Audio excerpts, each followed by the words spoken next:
नमस्कार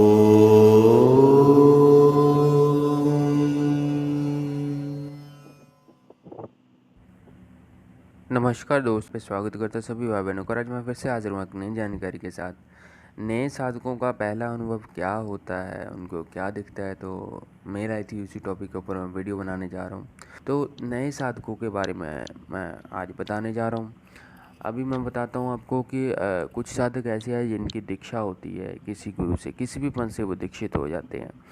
या दूसरी बात क्या होती है कि अगर कोई इंटरनेट या सोशल मीडिया से उठा के कोई भी शब्द का जप शुरू करता है तो पहला अनुभव क्या होता है।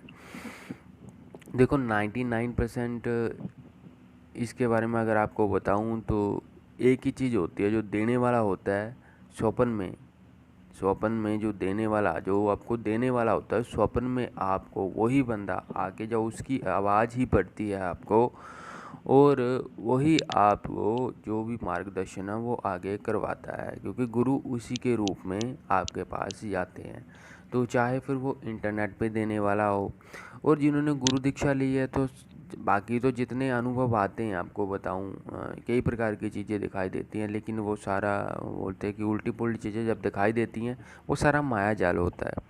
और जो रियल में जो आपको चीज़ दिखनी है, या जिसका कोई वो बोलते हैं ना मूल्य होता है, या जिस चीज़ की कोई वो तत्व निकलता है, वो गुरु ही होता है। तो अगर किसी की दीक्षा हुई है, मेरे से कोई शब्द लिया है या किसी और से आपने शब्द लिया है, तो विद इन 7 दिनों में वो गुरु के आपको दर्शन हो जाने चाहिए, वो आपके स्वप्न में आएंगे। अब ये मालिक की दया है कि वो आपको धूने पे बैठ के कुछ करवाते हैं, या आपको कोई वचन करके जाते हैं, या आदेश बोल के जाते हैं, या कोई किसी और प्रकार का अनुभव हो, वो आपको जो बोलते हैं ना उस टाइम स्वप्न में होता है।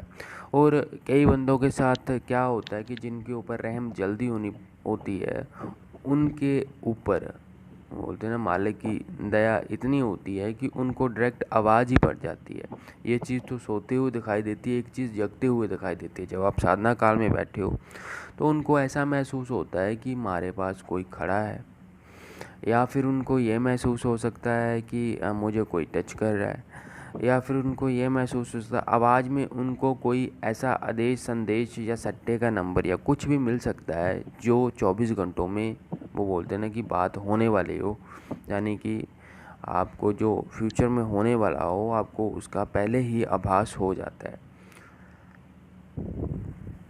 और ये पहला अनुभव आपका वो बोलते हैं ना कि मनोबल बढ़ाता है इस चीज़ में, अगर कोई सच्ची लगन से करता है। और कई बार क्या होता है कि जब हम पूजा करते हैं तो किसी को कोई अनुभव होता ही नहीं है।